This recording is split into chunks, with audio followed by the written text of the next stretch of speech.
Hello, everybody. Welcome back to Mysterious Pals. My name's Chris, and we know that you have your options for mysteries these days, but we thank you very much for tuning into ours. Before we get into our mystery this week, I want to thank Jordan for being here and welcome him warmly to the show. Thank you for coming. Yeah, for being here, for being a part of this. We're going to be talking about something super interesting this week. Probably, maybe. I think it was interesting. I don't know if you'll like it, but too bad you're listening. Turn us off if you don't like it. And hey, don't forget, we do have timestamps for all the different sections of the show. So if you don't like us talking to you without talking to the content, just hit the little bookmark thing there. Yeah. Real quick. Yeah. Which probably won't be quick. Can you eat coleslaw? Yeah, it's delicious. Yeah. You know what bothers me? Sometimes you're like, I got a bone to pick with you. You know, you sometimes say that. We're going to pick a bone together. Yeah. I don't bone pickers. necessarily at you or with you. I don't like when I get coleslaw at a place. Okay. It comes in like a little ramekin. That's a little bowl. That's a little industry talk. Industry talk. Yeah. You don't know. You don't need to know. That's like, why that small of a portion? It's just to run on your sandwich. No, but no. It's not always with a sandwich. Like, you get it as a side. So you get like a bunch of fries. Yeah. This little tiny cup of coleslaw, and I hate that. Is there a shortage? Why did you order it? Because I like coleslaw. But every place I go to, they just give you a little tiny little thing of it. Like, well, I don't understand why. Do you think they do that because they don't want they don't want the juices to get all over other junk? But they give me a bigger bowl. Okay. Sorry. I didn't mean to. I don't know. I never understood that. Like, most of the time it just comes from a bag anyways. It's like they're like, you want the whole bag? No. The whole garbage bag? I'm not saying that. No garbage bag. I'm not saying that. Just like, it's like they're prepping this most places. They're not usually like making this in the back, just coming from a bag. Not freshly making the coleslaw. No. It's all cabbage and stuff. Right? Give me a give you 2 Rammies. Yeah, 2 Rammies. Do you ever dump it? I put on sandwiches. Oh, it's great on sandwiches. Yeah, sure. Yeah. I also like sauerkraut, though. Most people don't like that stuff. That is delicious. It has this place. Yeah, in my mouth. It's delicious. I'm the only one in this house that likes it, though, so like we never get it. Oh, yeah. I can understand why people don't like it. It stinks. No, it's good. No, it's fine. But like liver? Ooh, no. Barfies. No, thank you. Yeah. I don't know, maybe it's just like I probably haven't had it since I was a little kid. My parents made me eat it, so maybe it's just one of those things. Yeah, liver. Like liver and onions. You like liver and onions? In my brain, you're a monster. That's like you're eating people at that point. Like you just go away. I feel like it's a very old person thing. Yeah. Yeah. Is that because it was like a cheap thing to get, you think? Or make? I don't know. Or because old people are monsters? I don't know. People they have no taste buds? I don't know. Like my parents made it like when I was a little kid, and they were always threatening me with it too. Like, we're gonna make liver and onions, and I'm like, you're a monster. But they actually made it for you. I remember having it once or twice in my life and being like, was this it a punishment? Is horrible. Maybe. I did a lot of bad things. Maybe. I do remember when I was little and I didn't like green beans for some reason. Like now I love them. Mm-hmm. They're, especially raw ones, delicious. Yeah. I like a lot of raw stuff. Like raw potatoes, delicious. Anyway. You like edamame? Isn't that just green beans? I don't know. I don't even know what they are. Are they beans? Yeah. Are they like lima beans? I just don't like that. I know they're in the bluey. Call it green beans and not be pretentious about it. Have a well, not green beans though. Green beans are long ones. Aren't right? Is that true? Unless on edamame is when they take out the beans out of the sprout and the green beans. No, you eat the whole thing. I'm just saying. You do edamame in the pod, or you do the beans by themselves. Like peas in the pod? Yeah. Pea pods? Couple of us. 2 peas in the pod. 2 pods in the pea. I don't know what you're talking about. They're soybeans. Yeah, dummy. I'm embarrassed. Anyway. Coleslaw. Bigger portions. Let's go. Do you think coleslaw would make liver and onions taste better? I hate onions. You don't like onions? I'll punch an onion. I hate onions. I'll punch an onion. Hate them. Barf city. Wow. Like, I hate them in all forms. I mean, like, if they're cooked and I don't notice they're in there, they're fine. But once I see it, I'm like, barf. I just barf my dinner right back up. You like onion rings? No. Of course, again, I do not like onions. I know inside that ring, there's an onion. Sure. Have you had an onion ring? Most of them have dairy in them. Right. When I was growing up, though, I've had them, and I was like, this sucks. Get French fries; they're way better. Especially thick fries. Love like a steak fry. Oh, they're good. You like waffle fries? Yeah, they're delicious. I don't like I don't. Okay, let me try that again. I like waffle fries, but I don't like the ones that are like the butt ones. You know what I'm talking about? You get that like the fat. The butt fries? Yeah, there's like the end. I don't think you're eating the right fries. This is a family show. Let's not talk about butt fries. But there's that you can tell it's the end of the potato. Yeah. That like you want to throw them in. You throw that. Rich American boy can just afford to throw away the butts of the potatoes because we don't eat them. Yeah, I get where you're coming from now. I still eat them, but they're not my favorite part. Okay. There's too much potato. What? Taste with those. Again, timestamps. You just go straight to the beginning. Why are you watching this? It's a waste of your time. You know what I'm talking about? Watch or listening. You get those waffle fries. You can tell. Like, I love potatoes in all forms, though. So I'm like, great. Give me all butts. Okay. So just start saving your butts, and I'll take them. your potato butts. Hold on to your butts. We should sell, like, instead of chips, it's potato butts. Mysterious butts. I don't know. Sour cream and onion. Wait. Oh wait. I can't eat it though. I can't have sour cream. So it's like that's like not the real thing. But I don't like Funyuns because I can't eat them because there's dairy in them. But onion rings, which are the I just asked you if you like onion rings. No. Shh. You're not listening to me. You're making your own narrative here. It's a problem with America today. We don't talk to each other. Listen. Yeah, we don't listen to each other. We just talk at each other. Yeah. No. They're like off-brand Funyuns. Yeah. There's no dairy in those ones. Okay. But they're also not real onions in them. It's just a flavor. Onion flavor. Kind of. I like those. I'm complicated. That's weird, man. Yeah. So this week we're talking about. Wait, did we solve your coleslaw issue? Just give me more coleslaw.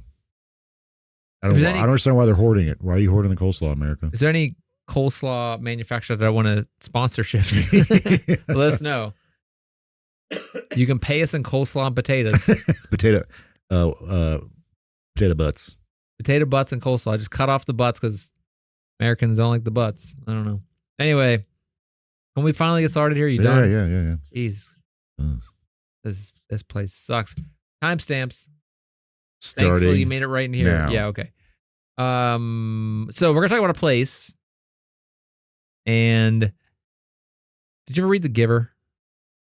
No, I remember the book cover to it though. Yeah. You never read it. No.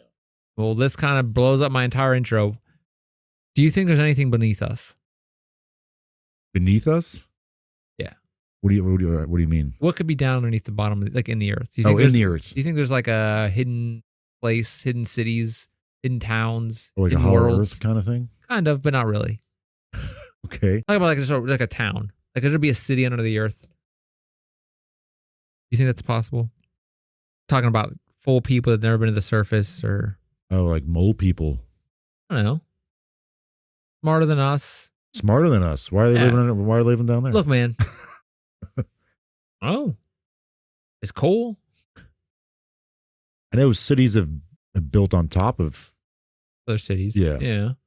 I think that's kind of neat, but I don't think anyone's living down there. I mean, maybe. Well, see, my whole intro was predicated on the thing you read, The Giver. What is The Giver is a book. Of The Giver.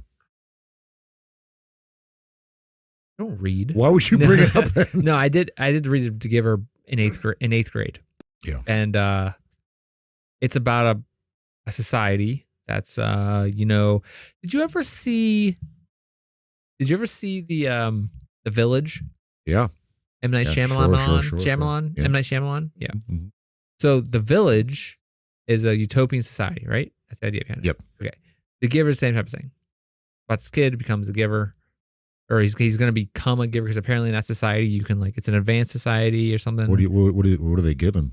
The Giver is like all the knowledge and he gives it, I think is how it went. Yeah. I don't remember off the top of my head. I probably can look it up, but this thing that tells me everything I'd ever want to know. But from what I remember, because then there was a bad movie apparently a couple of years ago, like 10 years ago maybe, that apparently wasn't well received. Okay. And I remember fast forwarding through that for some reason. Yeah, I think I've seen a clip from that. Is Jeff Daniels in that? Yes. Yeah, I don't know why. There's a clip I've seen. I was like, what? Oh, this is like a, because I remember that book was like you said, you had to read it. 93 came out. Whoa. Okay. With a movie? No, the book. Oh, okay. Dystopian novel. Okay. So everybody's the same. There's no emotional depth to anybody. I didn't really remember all this. Again, because I was an 8th grade reading this, I couldn't understand the high bullcrap of literature. I don't know. So anyway, the Giver. Okay. So by utopian society. Good. Do you think it's possible there's a utopian society underneath the planet Earth? No. Inside the planet Earth? No. Okay. I think it'd be cool. Well, this is going to be tough for me because this jerk we're going to talk about has been a common theme in the last couple episodes of this show. Wait, sorry. What was it? This guy. Okay. Voltaire. No, but listen. In 1864, one of the earliest literary works to explore the idea of hidden civilizations beneath the Earth's surface was released. Do you have any idea what that book was? 1,000 Leagues. No. Nope. Give me another one. 1864. 1864. Talking Hidden civilization underneath the Earth. I think there's a movie with John C. Reilly and the Step Brother guys. It's a movie about this. What? Yeah. Maybe like 10 years ago. Journey to the Center of the Earth. Oh, okay. Yeah, all right. Living underneath a rock? I didn't see it. That's funny coming from you. Who's never seen most movies. I didn't see the movie. I'm just saying there's a movie, there's a book that movie was based on. Okay, do you know who wrote that book? Arthur C. Clarke. Who's that? I don't know. know. No. Clearly, I don't know that. Who wrote the book? Wait. Herman Melville. Moby Dick. No. Moby who? You wrote a book? That was a fish. Wait, Herman Melville, did he write Moby Dick? Oh my goodness. Was Moby Dick the fish? The whale. It was a whale. The white whale. So he wasn't writing the book. It wasn't the guy. No, yeah. Okay, well, that was like Moby Dick by Moby Dick. It wasn't that? Okay. No.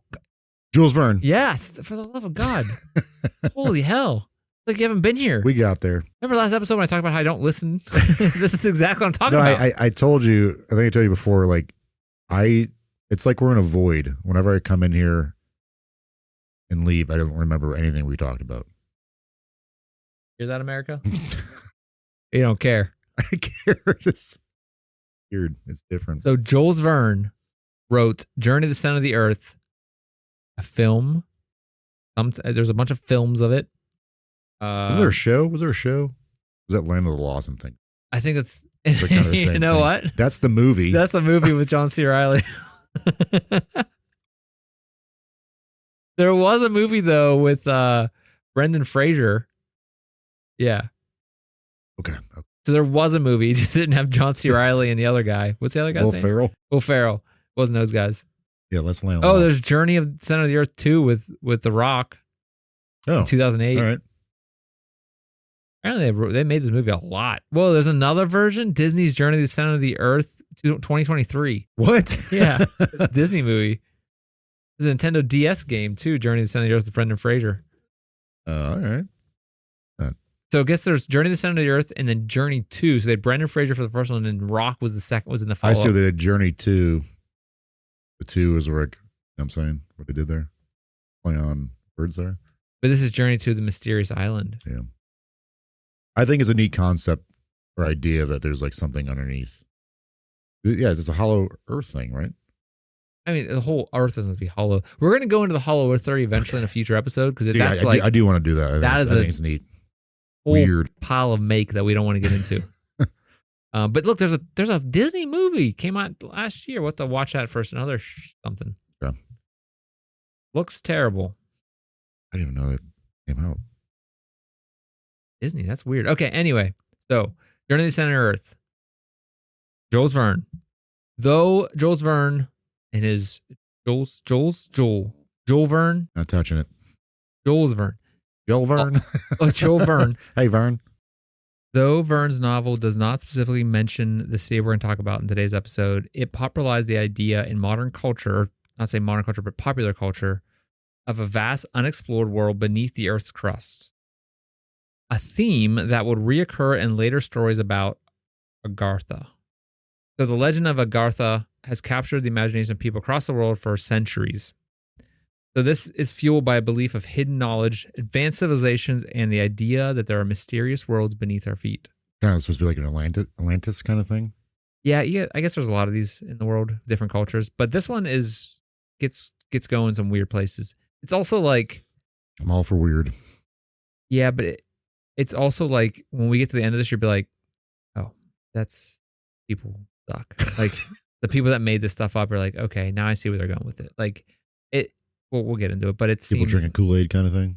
I don't know, because it does go some crazy places, and I had to cut out a lot because this episode would have been like 35 hours long. But oh, geez, because it goes like this person said this person said that, then this person took this idea. That's the kind of thing we'll get into, but we'll talk about that later. Anyway, Agartha refers to a legendary underground kingdom believed to be home to enlightened beings, often referred to as the Ascended Masters, who possesses advanced technology, spiritual wisdom far beyond the scope of ordinary humans. So it's a typical story that, like, obviously humans aren't that smart compared to these other beings out there. Like, there has to be people smarter than us. Right. I'm not saying there isn't, especially us, but there's always other beings in the world that are, it's kind of like that. What's that movie? Eternals? Land of the Lost. Journey to the Center of the Lost. Eternals, like there's people outside just kind of watching and not going to help humanity type of thing. That whole concept. Is that what the Eternals did? What's the movie with the Eternals? The Eternals. I mean, what's it about? Oh, these godlike kind of characters who just play a role, usually watch society, but also kind of play a role in its advancements. Said that. For better or worse. I just said that and you look at me like I'm crazy. No, I was surprised that you even knew what that was. I saw the trailers. I Googled some stuff. It's cool. And you have something called the Watchers who just don't intervene at all. They just watch. Yeah. It's kind of perverts. Who? Kind of like pervy. Are those real? No. They just watch stuff and document everything. Like, I gotta write some letters to some people. Okay. So while Agartha is often linked to the hollow earth theory, which is a popular idea that the earth is hollow and can be accessed through entrances at the poles, the concept of subterranean worlds is much older and appears in mythology of numerous ancient cultures. So I think hollow earth is something, again, like I said, we're going to do in the future because it is just a whole nother mess of stuff, repeating things. It's just crazy. Do you think most flat earthers would think their earth is hollow? Would that be possible with the flat earth theory? You would think that? They already think the earth's flat. Why not just think it's hollow too? You know what I'm saying? I don't think that's how hollow things work. They're not flat. Right, that's what I'm saying. But there's nothing underneath. Right, but there's nothing to be hollow. They're also these are the people who think the earth is flat, so they're probably not too bright. But like, if something's hollow, then it means that it's 3D. And I think on their theory that the earth is flat plane, so there's no container to be hollow. Yeah. Because if you say it's hollow, then you're admitting that it's not flat. Not it may be flat, but not like thin. It can like still have like thin. it can still be like a little chunk. You dig down like a foot and you just fall through to the these weirdos, Agartha. Well, they're not flatters. Not flatters. Yeah. Anyway, what was I saying? So from the Buddhist legend of Shambhala to the Greeks' Hades, civilizations have long speculated another world exists below the surface of their own. I mean, that makes sense. Yeah.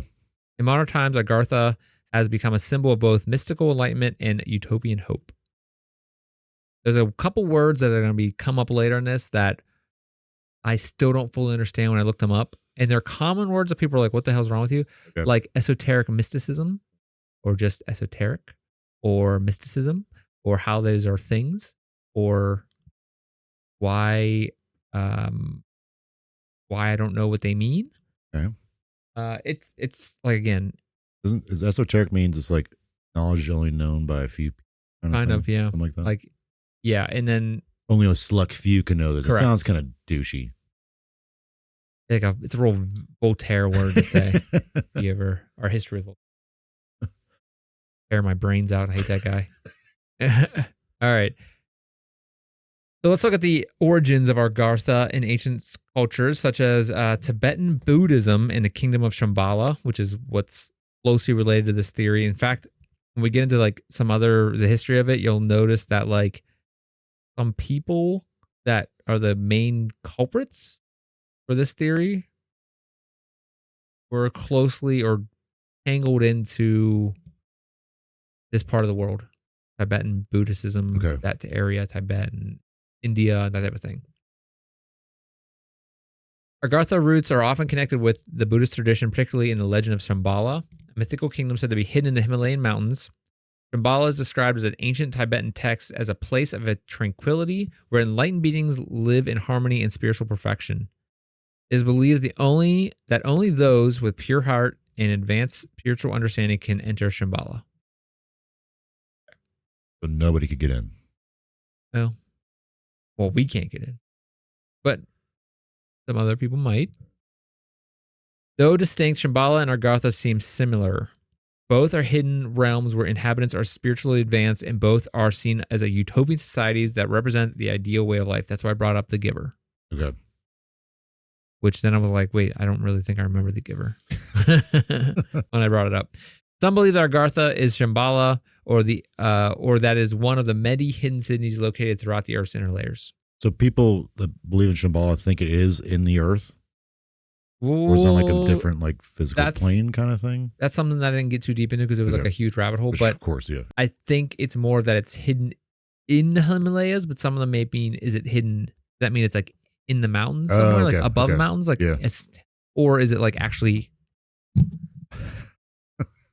Oh God, my whole life flashed before my eyes. Or is it actually in the mountains? Right, okay. Like under them. Yeah. Which, depending on your view, you could also think that maybe Shambhala is only found mind. You know, that type of thing. Shambhala was in you the whole time. Gross. There are also Hindu references to a hidden land in Hindu mythology that provides a glimpse of Agartha-like realms. So one notable reference comes from the epic Mahabharata,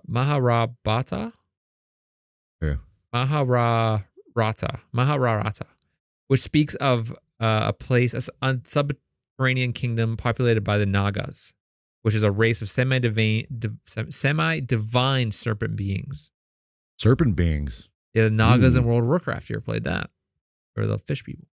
So similarly, the Puranic texts describe the existence of lokas, which are otherworldly realms or planes of existence, some of which are believed to be located below the earth. These realms are often associated with underworld deities or demonic beings, and sometimes interpreted as parallel civilizations of advanced beings, much like Agartha.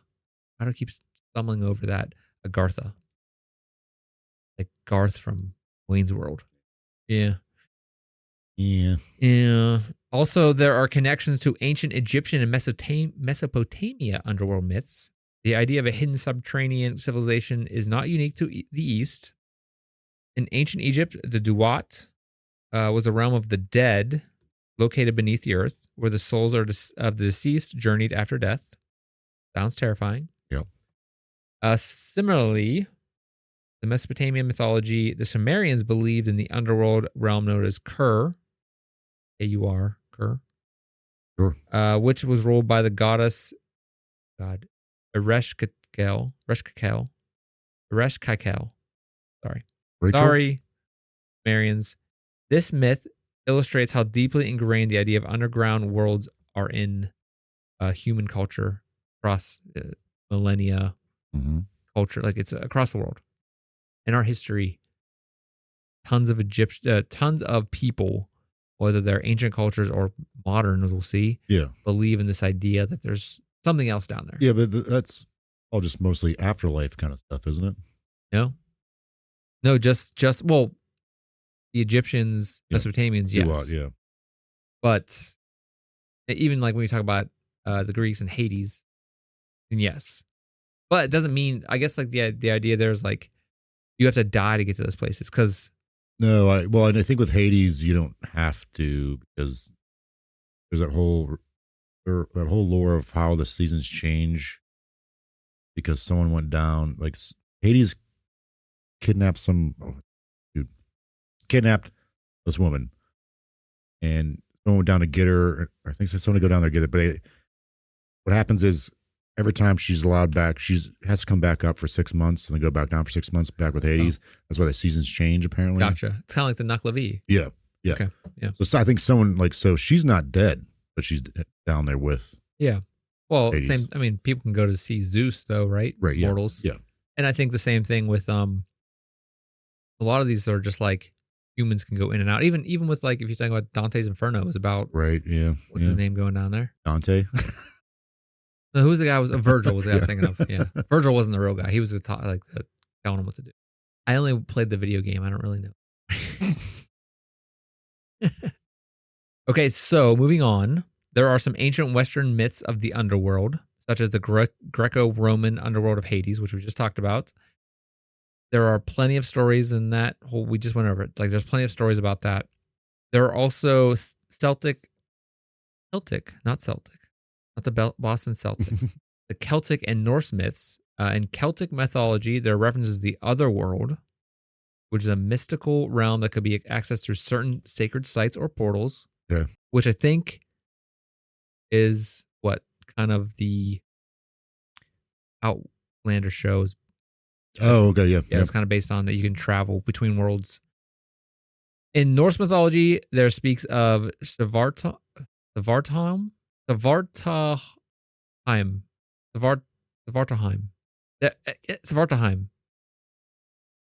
I think that's how you say it. Sure.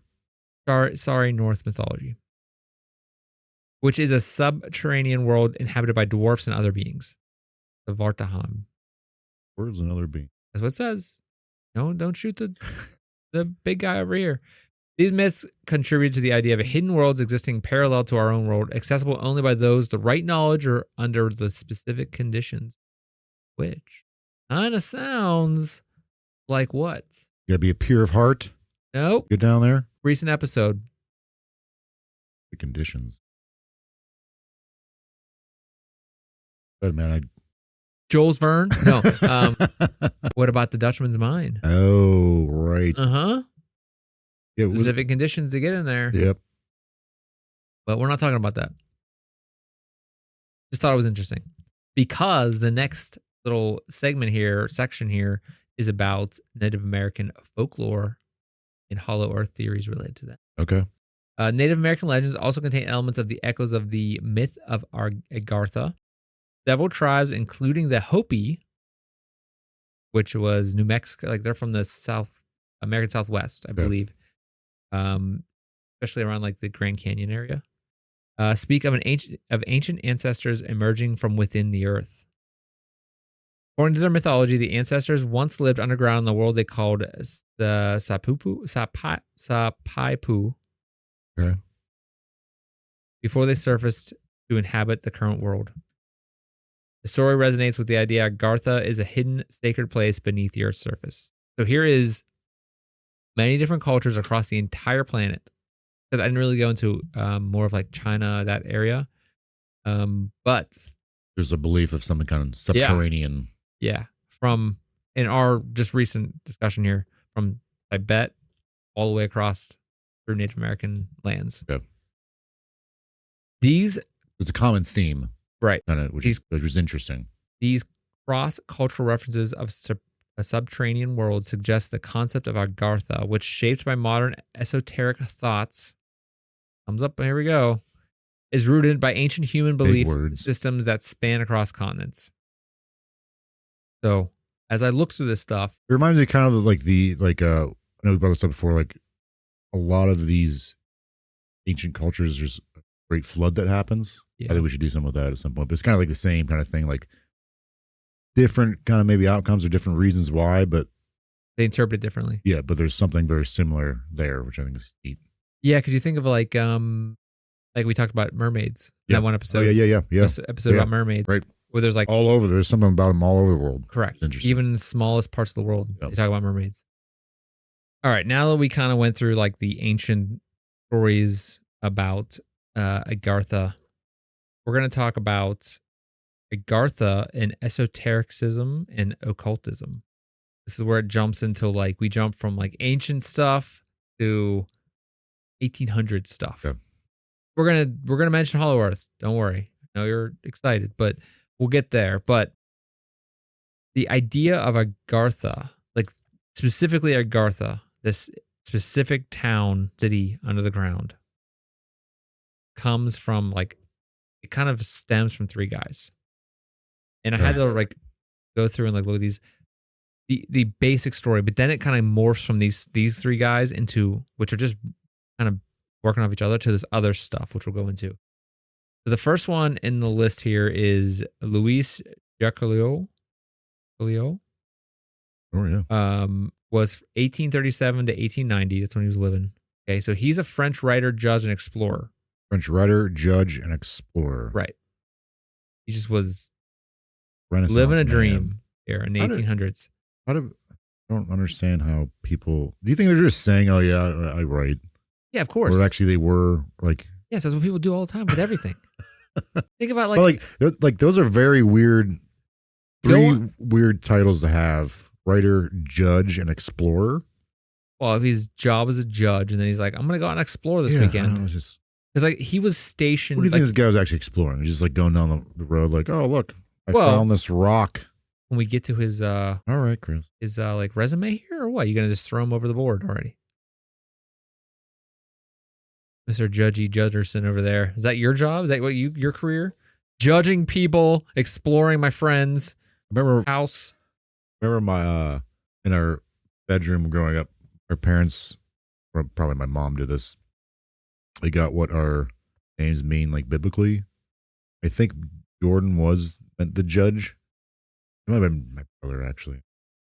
What you're like his like judge and your So- jury. Yeah, so I'm gonna put that on my resume. I'm a judge, Well, exactly. and I write. I guess because well, first off, people rely on resumes all the time. Second, like It just seems like people back then they were much more well rounded, as far as like doing. or is it the people that write their biographers are like, well, we got to make this guy sound good because there's again we've said this. I think I said this before. You got a little fluff to it. Yeah, you got to fluff it up. Like, you can fluff it up. Like, instead of giving you a ramekin of this guy's life, we're going to give you a whole bowl. Right? But, like, This guy invented coleslaw. yeah, the slaw-eander. Slawmonger. There's a big difference between, like, what I think I do, what I say I do, and what I actually do. Like, Yeah. the saying. So, like, it's probably one of those, like, this guy thought he did all these things, but he kind of actually did this. He probably thought he was a writer. He's probably just a judge. He wrote stuff down. He's like, I write. You know, like we write. Like I sign my name. I'm a writer. All right. I use pencils, right, to write stuff on paper. Nerd. All right. I So use a quill that makes me a writer. Jacqueliet. I think that's how I say it. Jacquelio. Let's say his first name. Luis. Well, what he was doing was okay. So again, going back to his like roles, how you rudely interrupted me. This guy was. He played a very specific role in his role as a writer, judge, and explorer. Where did he find the time? He was stationed, like he was sent to India. Oh wow! Like he was assigned to India as like a judge, like a person over there helping, like as part, like representing the French government, king at that time, I believe. Colonization, probably. So he again played a role in shaping Western conceptions of ancient hidden civilizations, particularly through his exploration of Hindu and Sanskrit texts. So he did a lot of research with those texts. He was probably bored as hell. Because, again, there's no TV or video games, so what are you going to do? Explore. Can't watch Netflix. Judge. Right. Yeah. So he does not explicitly mention Agartha, but his works heavily influence later occultists and other esoteric thinkers, which I don't know how they're going to go together somehow, which we're going to do. And these are the ones who developed the Agartha myth. Okay. He spent time in India as a colonial magistrate. So during this time, he became fascinated with Indian religious and philosophical traditions, which his contributions to Western understanding of Eastern mysticism and his fascination with ancient wisdom made him an important precursor to the modern Agartha myth. So Shambhala's a thing there, right? I would assume. So he's the one introducing what you're saying, the idea of something under the earth civilization to the Western world. Correct. He's kind of like taking what's going on with the beliefs in India to the Europeans. Correct. But he's not mentioning Agartha. Okay. So his exploration of ancient Indian texts also helped him understand other lost civilizations, particularly Lemuria, which we've mentioned in the past, which is supposedly we'll do an episode in the future of some type of continent in the middle of the Pacific. Yeah. Because lemurs. It was a bridge. They thought because lemurs were on like one side of the Pacific and on the other. And they ended up in. Yeah. I started reading that. It sounded really fascinating, but then they get into like really weird, kind of like spiritual mysticism kind of stuff like you're getting into. And I was like, oh, that's not expecting that. Yeah, when I was reading all this stuff and like trying to piece this all together, and I was like, it was getting into all that. I'm like, oh my god. Yeah, I was just like rolling my eyes like that. But it's kind of, I think it's neat though. It's neat, but also very like it's like taped together crazy. So like it's like an abomination of a thing. Like, because you're like, what actually is true? Because there's so much stuff that's like, right? Yeah. You're trying to figure out like where do I go here? Like, because it's so confusing. That's probably why you're it's like Charlie on the old like I have lines everywhere. The string, and I'm like in the middle of class, and the kids are like, "What the hell are you doing? Can you teach us anything this year?" God, it's like the third week of school, and we've learned nothing because you have tape and wires everywhere. You keep talking about Agartha, man. Yeah, and take a shower. Yeah, go here, learn some stuff today. Yeah, so this guy, Jekule, is also joined in this like kind of, I don't know. There's three guys. Anyway, the second one is Gerard and Casse, and he is a prominent French occultist and physician. Which is, I was like, boom, like, why wouldn't you put physician first? Yeah, lead with that. Yeah. Maybe I just wrote it down wrong. Anyway, who played a significant role in the development of modern Western esotericism. While Nkase himself did not directly discuss the concept of Agartha, his esoteric ideas and influence on the occult circles helped lay the groundwork for later occultist and spiritualist thinkers who would elaborate on Agartha myth. So him and Jacques or Luis, influenced this other guy. And this guy is named Alexandre Saint. Some other stuff I can't say. His name's pretty long. Who Saint Yves de Alandre? We'll just say Alexandre. Alexandre, yeah. And I'm sorry to the family out there who may be around still. But all the people I looked up and tried to pronounce this name didn't give me good. They were all different, so I don't want to say one of them wrong. As we do. So both of those two first guys influenced this guy, Alexandre. Both of these guys influence Alexandre, who is widely recognized as the first person to publicly mention Agartha as a hidden subterranean kingdom, and he is crucial to the development of the modern myth that we still know today. His fault. Right. His esoteric writings, particularly in the book Mission de Entente in Europe, the Mission of India in Europe, which is the book he wrote, published in 1910, introduced the idea of Agartha to the Western audiences. Was he the one that named? I guess he named it? He's widely recognized as the first to mention it, but also Agartha is like known as other things. So I guess it was kind of mentioned in ancient texts, and he kind of just carried it forward. From what again, this is like ancient to like modern occultism. Like it's like kind of weird. It's like a lot of bridges you're trying to figure how they connect. So Alexandre introduced this book in 1910, which is called The Mission of India to Europe. In Europe, he describes Agartha as a vast underground empire inhabited by enlightened beings with advanced spiritual knowledge and technology. According to his account, Agartha was located beneath the Earth's surface and was highly advanced society that had preserved the ancient wisdom of humanity, which is always a weird thing to say. Like, humans were really good at surviving.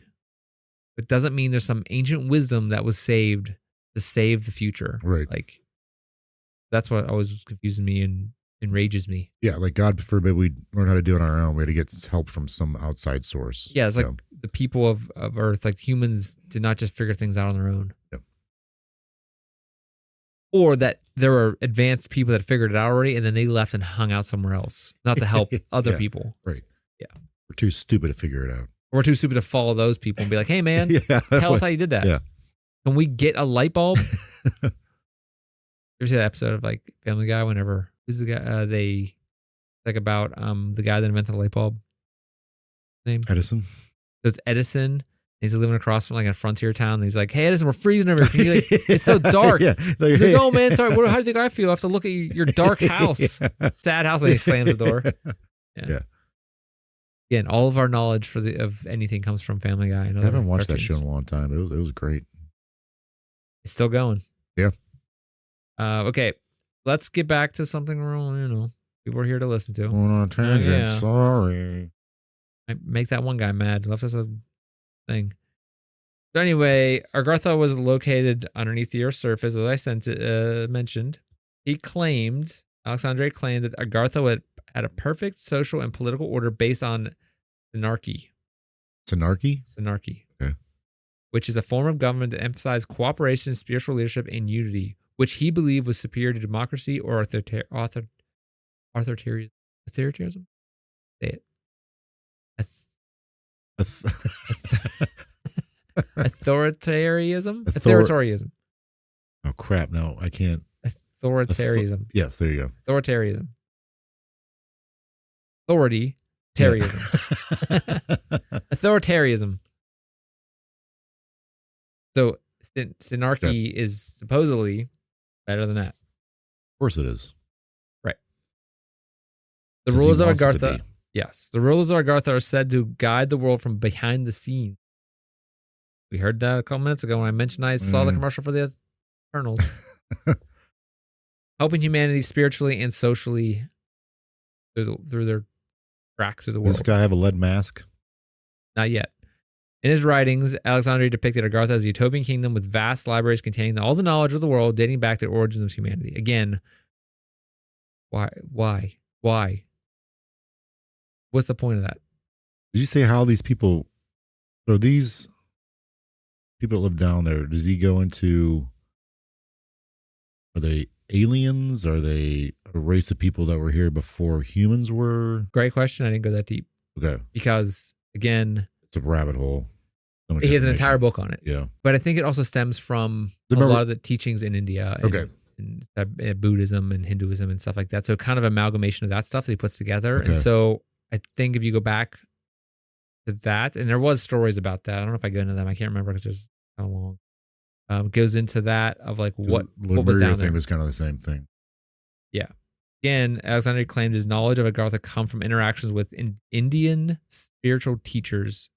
So we go from Luis to Alexandre to Gerard. Yeah. So actually, Gerard. Gerard was the third guy, right? He influenced Alexandre. So it goes from Louise, Gerard, Alexandre. Yes. Yeah. And actually, I think Gerard actually republished and edited Alexandre's book or something. I can't remember how it goes. Or maybe it was that he did it for Jacques. Anyway,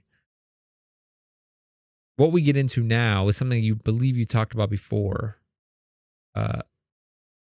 Theosophy? Oh, yeah. There was that. What was that? The lead mask. Yes. So Theosophy and the teachings of Madame Blavatsky. I think she had something to do. No, she had something to do with lead masks. The lead mask. Theosophy. And I think Count of Saint Germain. Really? Yeah, I think But she's from like 19th century. Yeah. In New York. Oh, New York. I thought she was like Russian for some. She was from Russia, but she was living in New York. Yeah, she had something to do with Count Saint Germain. Oh, okay. Weird. Wrapping us all back around here. Full circle. The most significant the most significant influence of the modern understanding of Agartha comes from Theosophy, which is an esoteric spiritual movement funded by Helena Blavatsky in the late 19th century. She was highly influenced by Alexandre's work. Blavatsky's teachings integrated Eastern and Western religious concepts and emphasized the existence of hidden masters, enlightened beings who guide humanity's special evolution from secret locations, including subterranean realms like Agartha. Apparently, she said Count Saint Germain was one of those people. Oh, that makes sense. Yeah, That's where he's from. He's not a liar. Yeah. And there's I think I mentioned this in the episode too, maybe, but there's a supposed picture that she took with him, this Count Saint Germain. Yeah. He should have been dead already for, a month. Yeah. I'm sure. Like a great, real reliable source. Sure. Yeah, that's her. Okay, sorry. Yeah, that's her. Yeah, that's take it. The Blavatsky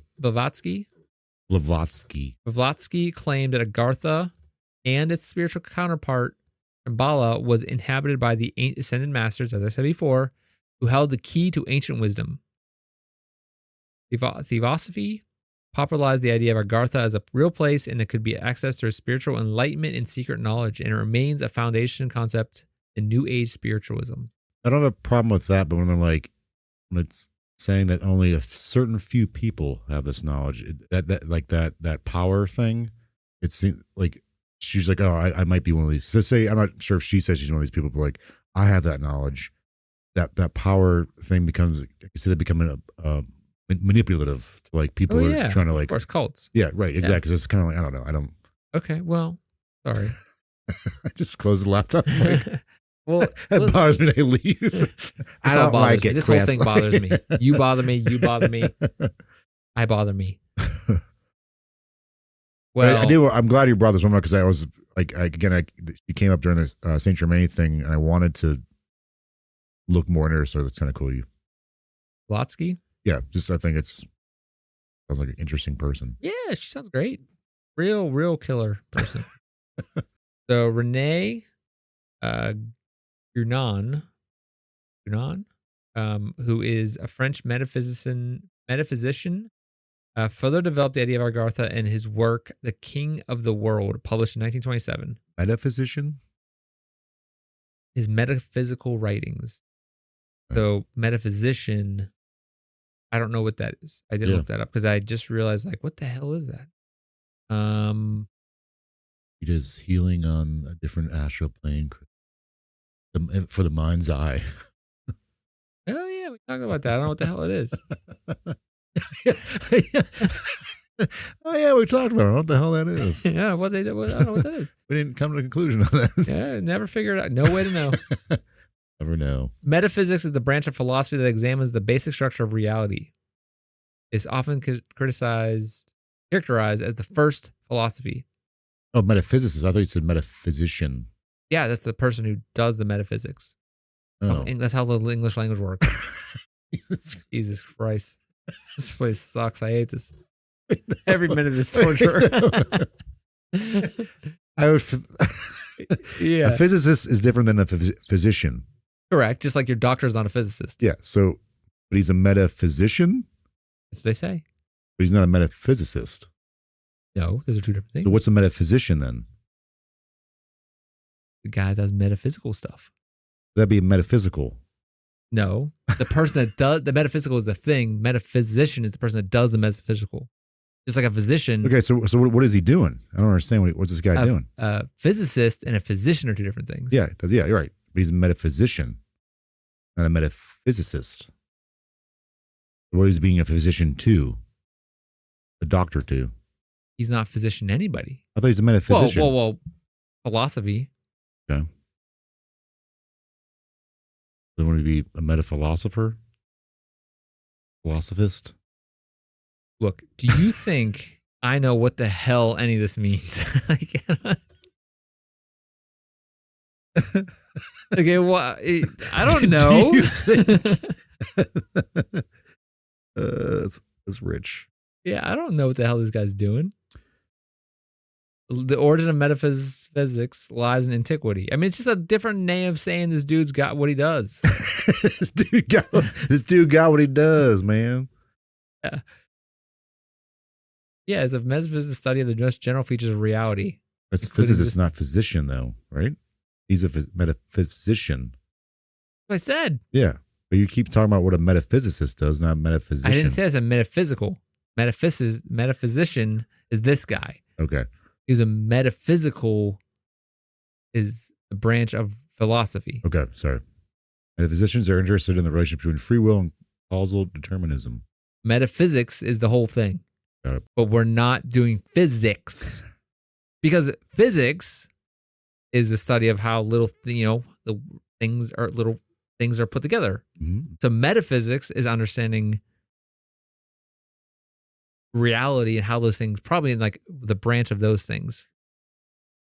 We're not working with like quarks and atoms here. We're working with lies here. I don't know, this guy, that's what he does. He lies about that crap. So he's just a liar. Yeah. There you go. But apparently metaphysician is a liar who cannot operate on you. So don't. It cannot operate. Thank you for taking us down that road. Words, right? How do they work? I don't know.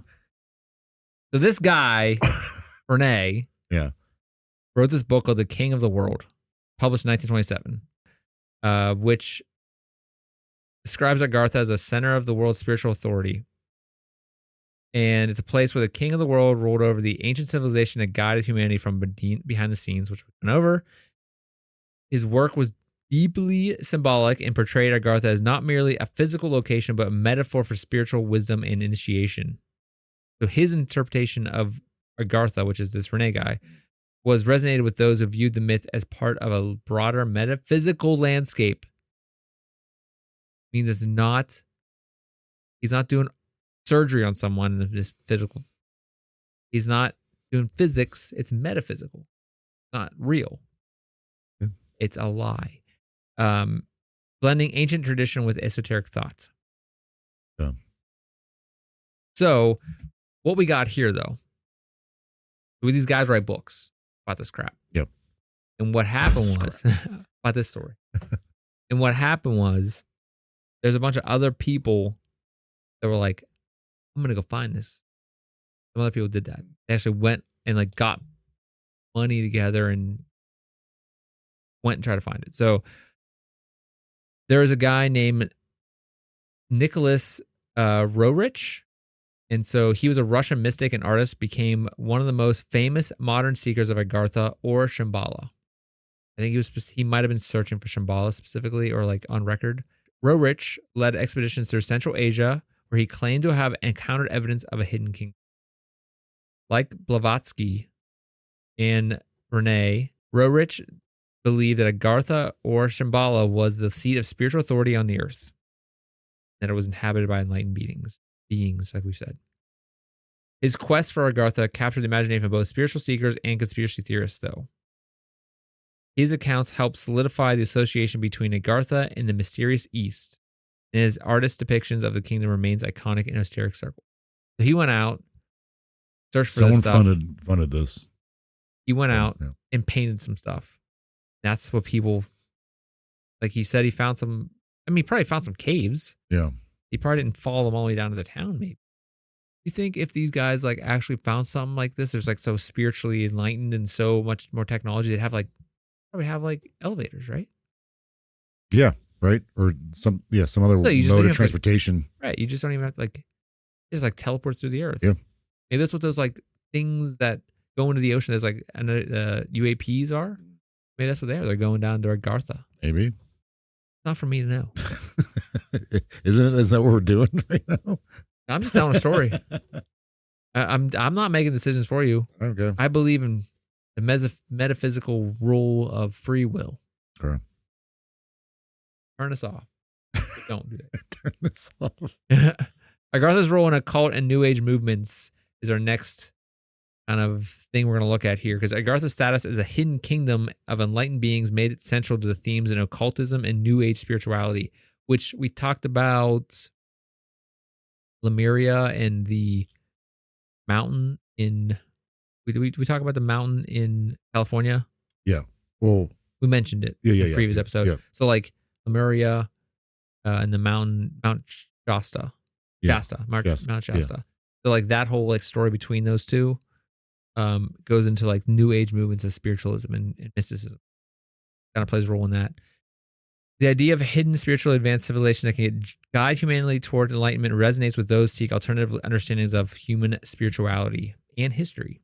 In the 20th century, New Age thinkers like Alice Bailey and David Spangler. Spangler? I don't know who those are. Ghostbusters. Spangler. Maybe. Incorporate Agartha into their teachings about the coming new age of spiritual awakening.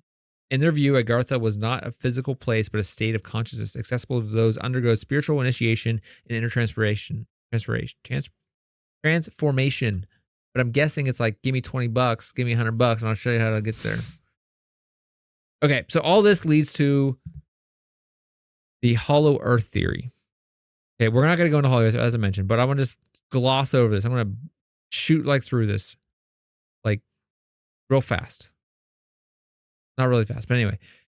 Early scientific attempts to prove a hollow earth, which would then prove Agartha could physically exist. Yeah. Yes. The concept of this hollow earth, though, was not always regulated to mythology and fantasy. In early modern period, the idea of hollow earth was legitimately scientific hypothesis. And the most famous early proponent of this was Edmund Halley. You know who he is? Did I? Yeah, probably. Edmund Halley? Edmund Halley. Halley's Comet? Yeah, the guy who discovered Halley's Comet. Was that the one that people were supposed to join? That was the Heaven's Gate. Heaven's Gate, was that? No, that was Hale-Bopp. Bob. So in the late 17th century, Halley proposed the Earth consisted of concentric spheres, each capable of supporting life. Kind of a cool, like, visual.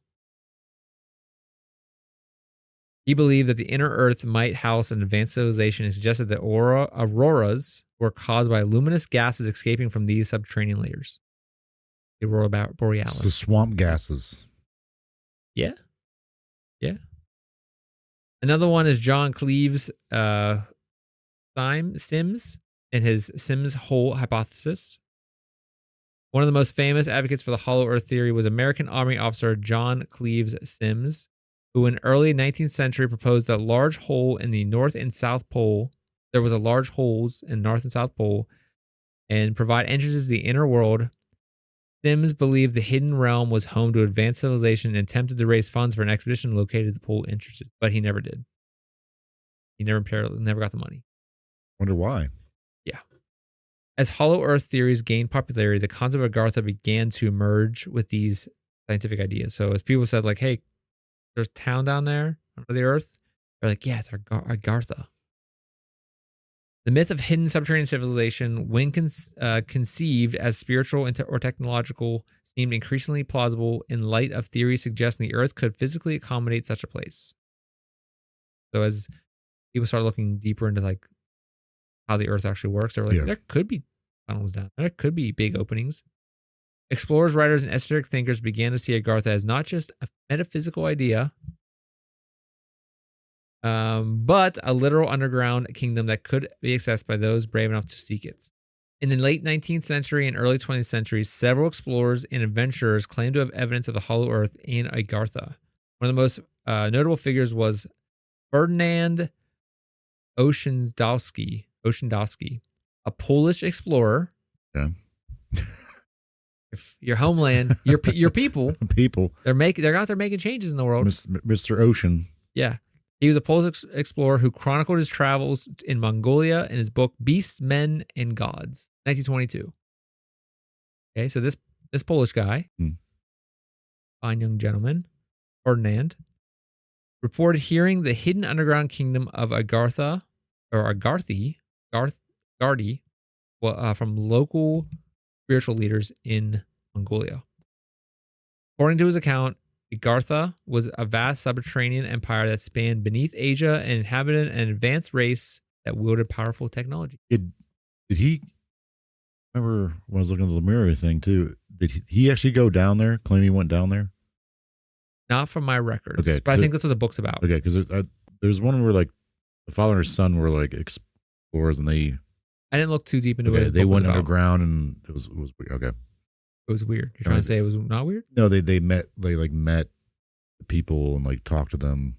So it was like Dante's Inferno. I don't know. Yeah. Okay. At this point, who else do you think would be interested in a magical place with ancient wisdom? Well, there's one nut job that comes to mind. Besides me. Yeah. I feel like the Nazis have something to do with it. Oh, yeah. Yeah. Fascist movements and the Hollow Earth theory. Unfortunately, the myth of Agartha and the Hollow Earth theory have also been co-opted by darker movements throughout history. During World War II, certain factions within the Nazi regime showed interest in the esoteric theories and included the Hollow Earth and specifically Agartha. Some believe the advanced beings of Agartha were the remnants of the ancient Aryan race. Of course. And the kingdom held the key to recovering lost knowledge. So, of course, it had to go this way. Yeah. While these beliefs were on the fringe of Nazi ideology, they show how myths like Agartha could be manipulated to serve political ends. Also, conspiracy theories become a part of the Agartha story because it kind of spawns this idea of secret governments, ancient terrestrial involvements in our governing bodies, Sure. and hidden knowledge that no one has access to. Shadowy figures. Right. Some conspiracy theorists believe that Agartha is home to the secret elite who control world events. Illuminati. Right. When others linked Agartha to UFO sightings and alien civilization. I mean, I can see why, not see why, but like you were saying earlier, like people see like things coming out in and out of the ocean. Yep. What are they called now? UAPs? UAPs. Unexplained aerial phenomena. Now, I can go into the idea here of like, I did have written down, like, I don't know if I think we're going to go along here. I don't want to go into how Agartha is actually not possible based on like the Hollow Earth theory. There's like, obviously, geology, seismology kind of refutes most of this. Like, hey man, we got tools to do that now. Yeah. That we can see what's down there. Yeah. And like something that big that you're explaining probably is not would have been found. Yeah, and like then you have to like think about like not only seismology and like how we temperature be an issue too. It's really cool down there. Yeah. I guess deeper you go, the hotter it gets. Sure, so then maybe they're cool. They're okay with that. I mean, if they have the technology, they surely found a way to control that. They're already living down there. So obviously, seismologists looked into this stuff and said, "Look, there's nothing like that. There's nothing that big down there that we haven't noticed. There are like I think there like I've heard like recently. I'm not, don't listen to me most of the time, but there's like oceans of water underneath the earth in some ways because like this would have to be underneath oceans, right? Oh no, it could be under the mountains. Yeah, but like also the way our plates move around, like I found out recently how and. Not found it recently. I kind of like looked more into it and saw a video on like specifically why volcanoes work the way they do. Mm. And it was like super interesting. Oh, that makes total sense.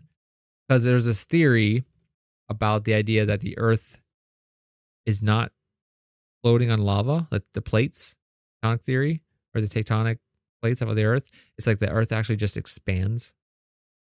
Does it ever stop? I guess expanding? In the theory that was described, no, I guess. But like that's the way it just expands. I think there's a pretty prominent guy that kind of like talked about this in I think England. He was like a pretty prominent guy. Anyway, so like there's like theories about that. Like the earth just kind of goes like this, and they're like, well, how about mountains? And they're like, well, when the earth's plates, like when the earth's land gets stretched out, a piece gets kind of like pulled apart to make valleys or makes oceans, fill with water. They're like, where's the water at? But the idea is that there was no water on the earth. It was like a ball. And when the earth is pulled apart, pieces of the continents break, and that causes the mountains because it goes like this. Stupid, I know. Anyway. Stupid. I know. I watched the entire thing on like how this guy's an idiot. So basically seismologists were like, no, it's not possible. Okay. We would have seen it. It's not possible. Okay, let's go into, what are you thinking now? I want to ask you.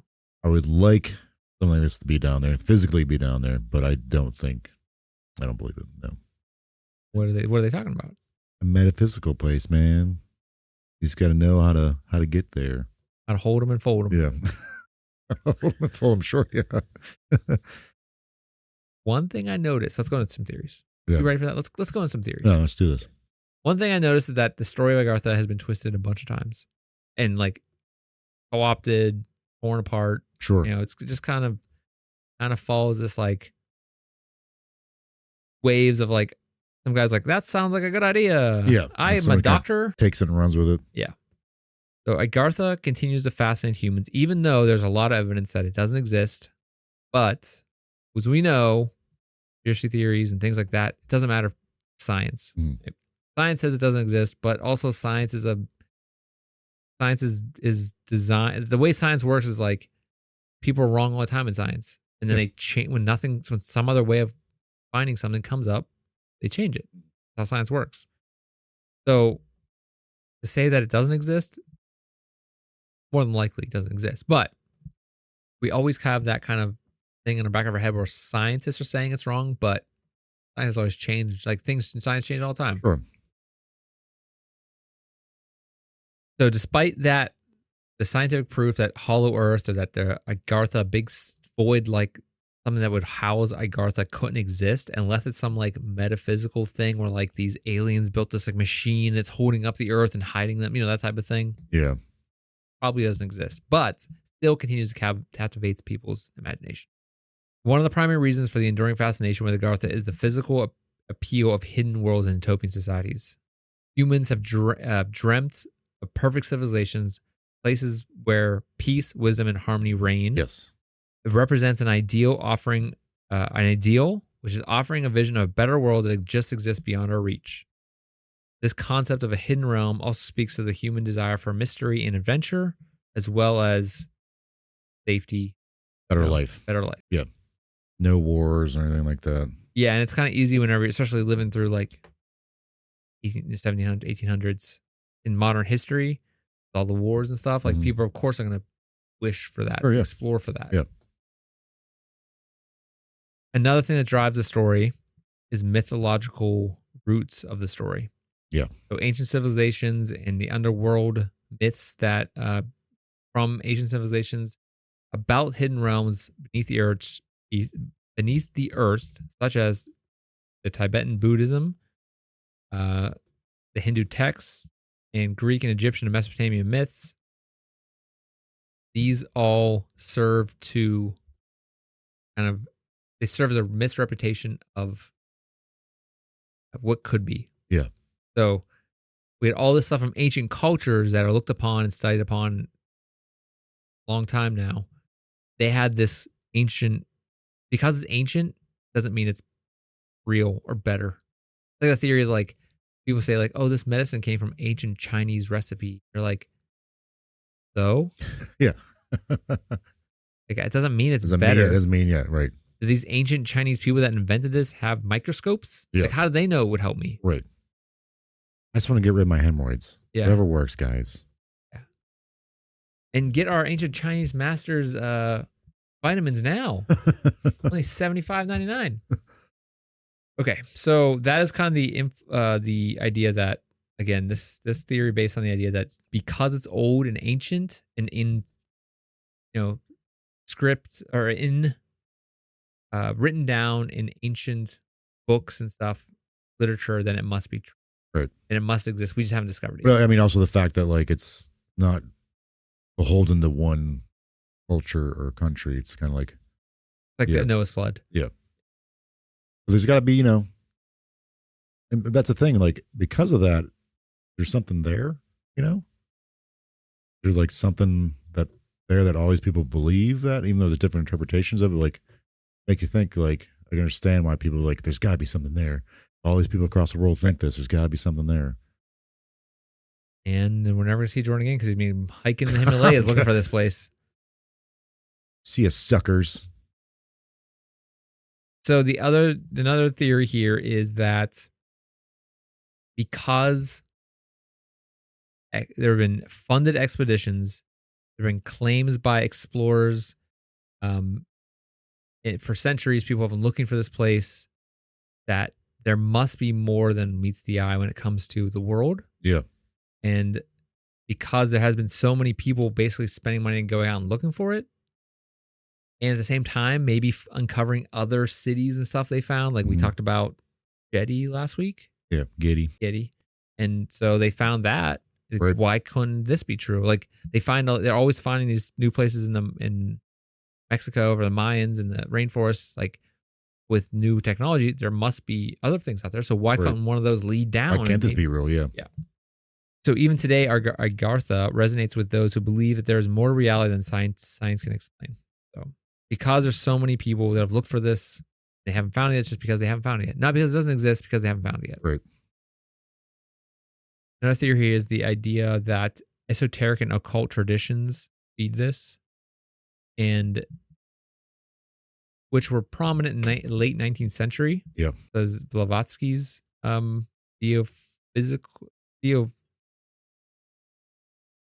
Society. I spelled that wrong. That's what doesn't make sense. Incorporated Eastern spirituality and esoteric concepts into their teachings. And we have other occult writers such as Rene that we talked about before that they wrote about Agartha as a symbolic thing, but people turned it into a real thing, like a physical thing instead of like this metaphysical or like spiritual place you can go in your mind, you can reach, that type of thing. I wonder if those people who wrote about it being a metaphysical thing tried to stop people from being like, no, it's not physical, it's metaphysical. We're telling you it's metaphysical. Or do you think they just like they fed into that? I guess you can't really go online and tell these guys like, hey, That's you're true, dumb. yeah. Like it's not like they're going on to, they're making YouTube videos. Like they're making a book and selling a book, and then the book gets out there and people can interpret however they want. Right, yeah. You can't correct them. He's not going around and be like, you're wrong, They're you're gonna wrong, do like you're an op-ed, wrong. like, hey, by the way, Yeah. that's not what I meant. And let's go into, again, the conspiracy theory route that this idea of Agartha has been propped up by conspiracy theories such as UFO and extraterrestrial connections, so that these UFO, UAP sightings lead people to believe that Agartha or places like it could be real. Yeah. Because of how they move and stuff. And whether those are real or not, or, Right. And then also, this also feeds into the idea of secret knowledge that conspiracy circles use Agartha as a link to theories of hidden elites. Secret. We mentioned that before. Some people believe Agartha is home to powerful hidden rulers who control the world. They got to be somewhere doing that. Right. They're not in the middle of the earth. So while the idea of a hidden world beneath the Earth surface remains a compelling narrative in mythology and fiction, modern science leaves no room for physical existence of Agartha. Okay? The conditions within the Earth are simply too extreme, and the evidence for geology and seismology is too. But this idea has thrived for centuries. Yeah, yeah. And so I don't see it going anywhere anytime soon. But people They're going scientists away are so clear that this isn't true, not possible. But there's always new things being discovered. Right. So, but also I feel like also the scientists saying it's not true can also fuel the people who think it's true, being like, oh, you must be paid off by it. Yeah. You're controlled. Yeah, because they don't want anyone to know where this actually is, maybe, or yeah, it's kind of the theory that like we heard a lot about this like different times throughout history, especially like during the pandemic stuff, where like you have these doctors, like these scientists controlling the narrative. And so like you have these people being like, well, just because you're a doctor, you can tell me what to do. You can't tell me what like, it's like that theory of like, because you went to college and you got a degree. On this, yeah. It doesn't mean you know everything. And so we're not going to believe you because you're in power, because you have, the ability to tell me. Yeah. Since you have the scientific evidence, that just means you're one of them. Yeah, right. And so that's the problem pops up. It's like some people will just never believe anybody, especially those in power. Yeah. If you have a college degree, they're not going to believe you. Why are you watching me?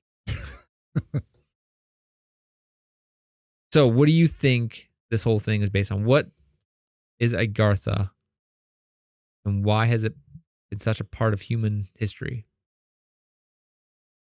Still people believe it. Yeah, right. There's people in America. There's probably a lot of people in America that believes that something like this exists. Mm-hmm. Whether it's Agartha, Shambhala, or something. Yeah. And I think it goes back to how you started this whole thing. Like there's something cross-culturally, also across like different countries, different peoples. Like there's something similar to the idea of Agartha.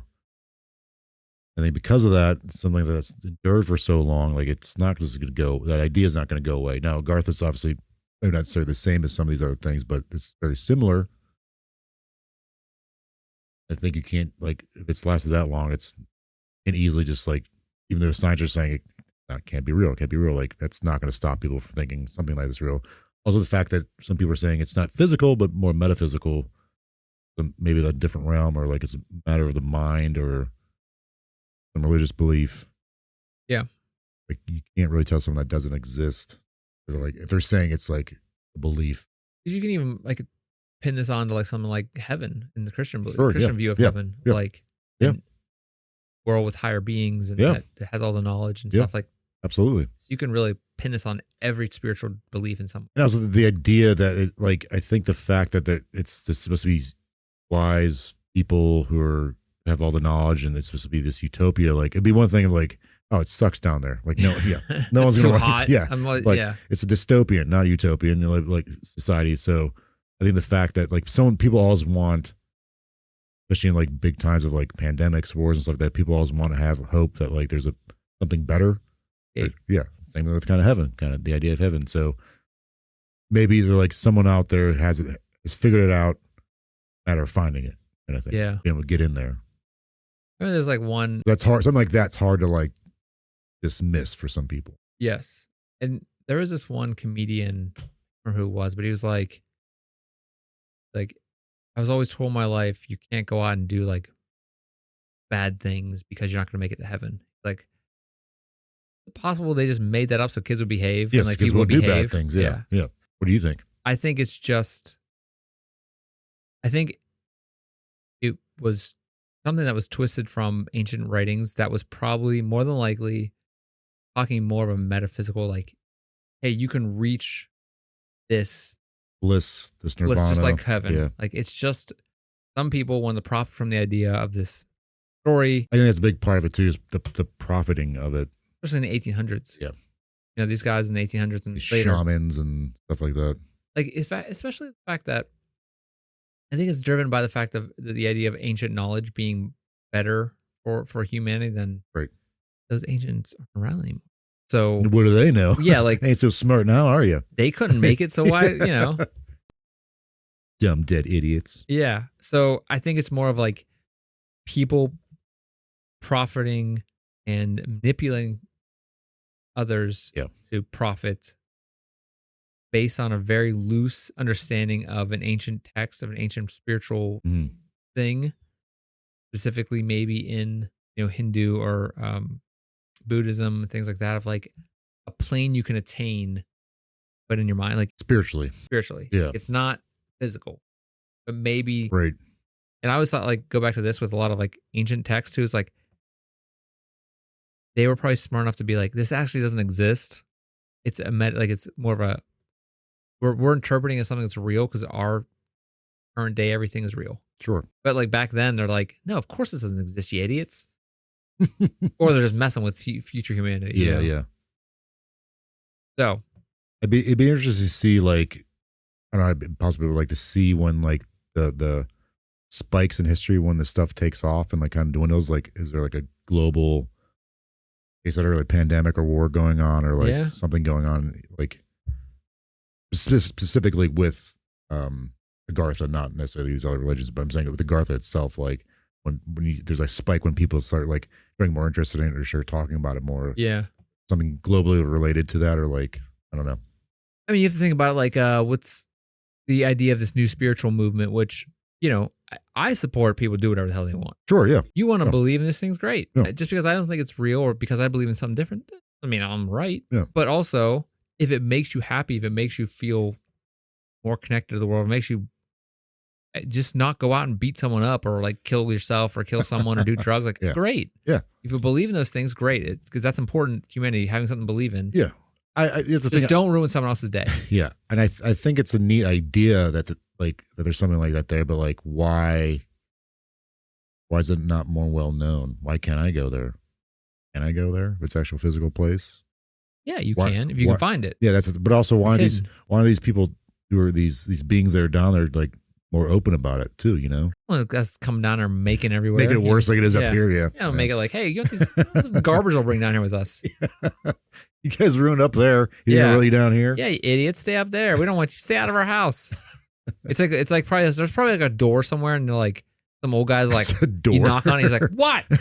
Get away. What's the password? Yeah, and he slams it shut. Yeah. That's probably what it is, right? Like someone's found it like years ago, but some old guy's just like, no, get the hell out of here. Yeah. It's probably like the dumbest place ever. It's probably like here's where that gold's at. I don't know. That's what the gold he's talking about. Esoteric occultism. Gold. All right, Jordan. All right, Chris. It's a longer one, but again, I enjoyed it. Weird place to go. Thank you for tuning into the episode today. Please tell your friends, tell your enemies, tell your family, tell everybody to listen. If you would like to see us while you're listening, you can catch us on YouTube. If you would rather just hear us instead of watching us, you can catch us on every platform for podcasts that you have or use. If you'd like to connect with us, we would really enjoy that. And that is through most social media stuff for the most part, right? And you can find the links in our show notes. You can also head over to mysteriousPals.com where you can find those links plus links to our email if you want to send us an email. You can also, on mysteriousPals.com, see the sources for all of our episodes. And we would love to hear from you if you want to send us an email about an episode, maybe a future episode, maybe some critique. You have some suggestions, critiques. Yeah, you can also put those in the comments for YouTube or otherwise. But did I get everything? Who did our intro and outro? Oh, holy crackers. Holy Agartha. Yeah. Oh my Gartha. Oh my Gartha. Our intro and outro song is performed by the band. We thank them for their contribution. The band is Bethlehem. You can find a link below to their SoundCloud. Please go buy their stuff. They are working on new stuff. We say every episode. In a year we've been saying that, so eventually it'll come out. But anyway, thank you, Jordan, for being here. Thanks, Chris. And thank you all for being here. Please. Yeah, if you know where Agartha is, tell me. See you there. Again, it's one of those things like the Lost Dutchman's Mind. I just wouldn't tell you. Just live that on myself. Anyway, we'll see you next time. Same mysterious place, same mysterious time, same mysterious pals, same mysterious pals. Good night.